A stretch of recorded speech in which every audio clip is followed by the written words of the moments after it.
आप सभी को कार्तिक पूर्णिमा की हार्दिक शुभकामनाएं। आज की इस वीडियो में मैं आप सभी को कार्तिक पूर्णिमा की बहुत ही सरल पूजा विधि करके दिखाऊंगी। तो देखिए, वर्ष में 12 पूर्णिमा आती है और जब कभी अधिक मास लगता है तब 13 पूर्णिमा हो जाती है। पूर्णिमा एक पूर्ण तिथि होती है, तो बहुत ही विशेष तिथि से माना जाता है और इनमें भी कुछ ऐसी विशेष पूर्णिमाएं होती है जो कि बहुत ज्यादा विशेष मानी गई हैं, जैसे कि शरद पूर्णिमा हो गई, कार्तिक पूर्णिमा, गुरु पूर्णिमा।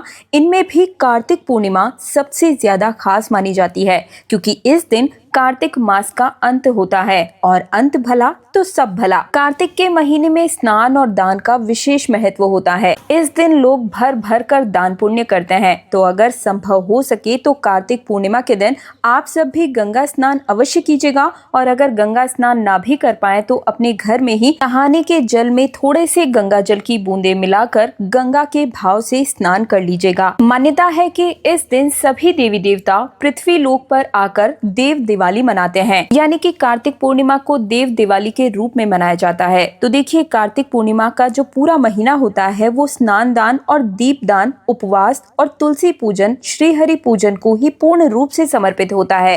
तो यदि आप पूरे कार्तिक महीने में कुछ भी नहीं कर पाए हैं तो ये अंतिम अवसर है। मैंने कहा ना, अंत भला तो सब भला। तो देखिए, कार्तिक पूर्णिमा के दिन आप स्नान दान, दीपदान, तुलसी पूजन और श्री हरि पूजन करके कुछ हद तक पुण्य इस दिन प्राप्त कर सकते हैं। तो चलिए देख लेते हैं कार्तिक पूर्णिमा के दिन हमें किस प्रकार से पूजन करना होता है। तो देखिए, ये जो पूजा है ये हमें सुबह के समय करनी है। तो सबसे पहले आप अपने नहाने के जल में गंगा जल मिलाकर स्नान करके साफ स्वच्छ वस्त्र धारण कर लें और पूजा का जो स्थान है वो सुनिश्चित कर लें। वहां पर भी आप अच्छी तरीके से साफ सफाई कर लें। हल्दी या आटे की सहायता से स्वास्तिक या फिर अष्टदल कमल यहाँ पर जरूर बना लें। चौक जरूर ही पूज लीजिएगा और उसके बाद में यहाँ पर एक चौकी लगाकर लाल या फिर पीले रंग का वस्त्र हम बिछा देंगे और यहीं पर साइड में ही तुलसी मैया के गमले को साफ करके यहाँ पर हमें रख देना है। अब हम यहाँ पर 2 जगहों पर आसन देंगे। फूलों का आसन दे दें और पहले आसन पर हम भगवान श्री गणेश जी की स्थापना करेंगे और दूसरे आसन पर हम भगवान विष्णु के फोटो को स्थापित कर देंगे। अगर आपके पास शालिग्राम का स्वरूप है तो आप उन्हें भी विराजमान कर सकते हैं। कलश की स्थापना करने के लिए एक कलश में शुद्ध जल और गंगा जल मिलाकर हम भर लेंगे और इसके अंदर अक्षत, सुपारी, 1 रुपए का सिक्का, थोड़ी सी हल्दी और लौंग इलायची डालकर आम के पत्तों से इसे सजा लेंगे। आप चाहे तो अशोक के पत्ते भी लगा सकते हैं। अब अनाज का एक पूर्ण पात्र रखकर एक घी का दीपक हम प्रज्वलित कर देंगे। अगर आप कलश स्थापना नहीं करना चाहते हैं तो इस पार्ट को स्किप भी कर सकते हैं। इसकी जगह पर आप केवल एक घी का दीपक यहीं पर आसन देकर प्रज्वलित कर लीजिएगा। इसके बाद हम अपने हाथों में अक्षत और पुष्प लेकर पूजन का संकल्प लेंगे। अगर आप व्रत कर रहे हैं तो व्रत का भी संकल्प ले लें और इसके बाद इन पुष्प और अक्षत को हम इस प्रकार से छोड़ देंगे और इसके बाद में जल का छींटा देकर भाव स्वरूप में स्नान करा देंगे और इस तरीके से हम सभी को स्नान करा देंगे। गणेश भगवान को, विष्णु जी को, तुलसी के पौधे को भी हम इस तरीके से जल से सींच देंगे। अब इसके बाद प्रथम पूजनीय भगवान श्री गणेश जी को हम चंदन और रोली से तिलक करेंगे, उन्हें अक्षत समर्पित करेंगे और कार्तिक के महीने में तिल का विशेष महत्व होता है। तो पूजा में आप तिल का भी प्रयोग कर सकते हैं।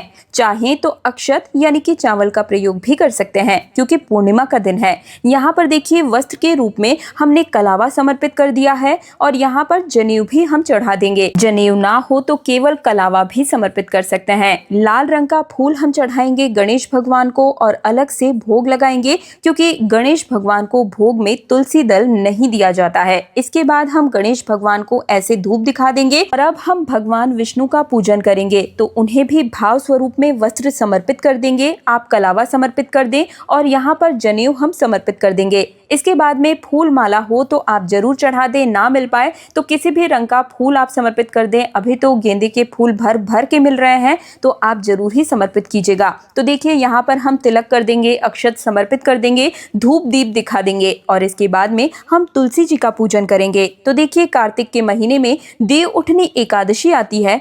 उस दिन तुलसी जी का विवाह करवाया जाता है। अगर आपने उस दिन विवाह नहीं करवाया है, नहीं करवा पाए हैं, तो आप कार्तिक पूर्णिमा के दिन भी तुलसी जी का विवाह संपन्न करा सकते हैं। तो आज के दिन यानी कि कार्तिक पूर्णिमा के दिन तुलसी मैया को आप खूब खूब श्रृंगार करें और उन्हें चुनरी समर्पित कीजिए, चूड़ियां पहना दीजिए, बिंदी, मेहंदी, महावर, 16 श्रृंगार आप इस दिन समर्पित कर सकते हैं। हल्दी भी अर्पित कीजिए, मेहंदी भी लगा दीजिए। और अब हम तुलसी माता को फूल समर्पित करेंगे। फूल माला है तो आप वो भी चढ़ा सकते हैं। इसके साथ ही तुलसी मैया को हम श्रृंगार का सामान भी समर्पित करेंगे। तो इस प्रकार से आप कितनी भी श्रृंगार की जो सामग्री है वो माता रानी को समर्पित कर सकते हैं। चूड़ी, मेहंदी, महावर, सिंदूर इत्यादि आप जो मुख्य सामग्री होती है वो माता रानी को समर्पित कर दीजिएगा। और उसके बाद में हम भोग लगाएंगे। भोग में ऋतु फल का भोग आप अवश्य लगाएं। पीले रंग का कोई भी फल आप लगा सकते हैं। केले का भोग, संतरे का भोग लगाएं। पीले रंग का भोग भगवान श्री हरि विष्णु को अत्यंत ही प्रिय है। और ध्यान रहे कि जो भी आप भोग समर्पित करें उसमें तुलसी दल अवश्य ही रखिएगा, क्योंकि तुलसी दल के बिना अगर आप 56 भोग भी समर्पित कर दें तो श्री हरि विष्णु उसे स्वीकार नहीं करेंगे। तो तुलसी दल जरूर डाल दीजिएगा। और देखिए, पूर्णिमा के दिन पंजीरी बनाई जाती है, गेहूं के आटे की पंचामृत बनाया जाता है और इस दिन खीर का विशेष रूप से भोग लगाया जाता है। और क्योंकि ये सुबह के समय में पूजा विधि मैं करके दिखा रही हूँ और हमारे यहाँ पर कार्तिक पूर्णिमा के दिन शाम के समय में खीर बनती है, तो जब मैं खीर बनाऊंगी तो उसका भोग भी अवश्य रूप से समर्पित करूंगी। तो आप सब भी इस दिन खीर जरूर बनाएं। इसके अलावा आप चाहें तो बताशे का भोग भी लगा सकते हैं। इसके बाद 1 लोटा जल भरकर हम यहाँ पर समर्पित कर देंगे और इसके बाद में अपने हाथों में थोड़े से अक्षत और पुष्प लेकर हम सत्यनारायण भगवान की व्रत कथा को सुन लेंगे। आप कथा को सुन भी सकते हैं या पढ़ भी सकते हैं। मेरे चैनल पर भी कथा अपलोड हो जाएगी, तो आप वीडियो को प्ले करके भी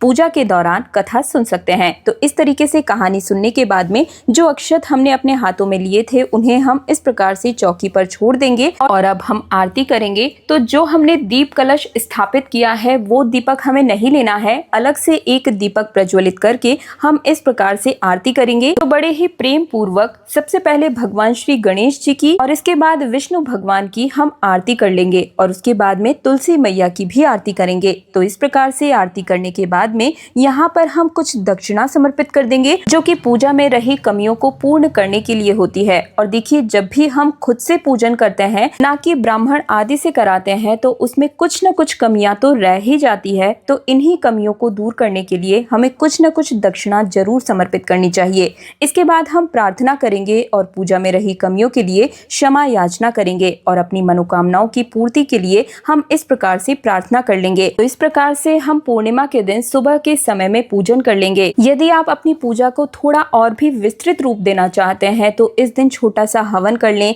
पान का भोग समर्पित कर दीजिए और इस प्रकार से आप संपूर्ण पूजा को कर सकते हैं। और ये पूजा भी संपूर्ण ही है, तो आप ऐसा मत समझिएगा कि सरल पूजा विधि है तो इसमें कोई कमी है। बिल्कुल सरल है, लेकिन संपूर्ण ही पूजा विधि है। और यदि आपने कार्तिक स्नान किया है तो कार्तिक स्नान का आज के दिन उद्यापन किया जाता है, तो आप अपना उद्यापन कर लीजिएगा। और देखिए, इस दिन तुलसी जी में हमें परिक्रमा अवश्य करनी चाहिए। तो आप 5, 7, 11, 21, 51, 108 जितनी आपकी सामर्थ्य हो उतनी परिक्रमा तुलसी जी की आज के दिन जरूर ही करें। 365 बाती का जो दीपदान है वो आज के दिन तुलसी माता के सामने जरूर समर्पित कीजिएगा। इसकी वीडियो मेरे चैनल पर आ चुकी है। 365 बाती की जो दीपक है वो आप किस प्रकार से बना सकते हैं, नहीं देखी है तो जरूर देख लीजिएगा। कार्तिक पूर्णिमा का जो दिन है वो अंतिम अवसर है हम सभी के लिए, जब हम अपने सभी प्रकार के पापों से मुक्ति पाकर अनंत गुना फल की प्राप्ति कर सकते हैं। यदि आप कार्तिक के महीने में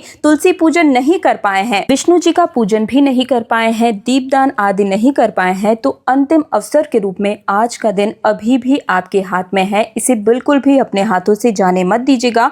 इस दिन आप इस प्रकार से पूजन अवश्य कीजिएगा। और कार्तिक पूर्णिमा की पूजा का ये वीडियो आप सभी को कैसा लगा मुझे कमेंट सेक्शन में जरूर बताइएगा। और इस वीडियो को ज्यादा से ज्यादा हर हिंदू भाई बहन सनातनी के साथ शेयर करना बिल्कुल भी मत भूलिएगा। ये मेरी भी मदद होगी और बाकी सबका भला होगा तो आपका भी भला होगा। मैं दिव्या आप सभी से आज्ञा चाहूंगी। तीज त्योहारों से जुड़े रहने के लिए मेरे चैनल तीज त्योहार और धर्म को सब्सक्राइब करके पास वाले बेल आइकन को जरूर प्रेस कीजिएगा। हरे रामा हरे कृष्णा।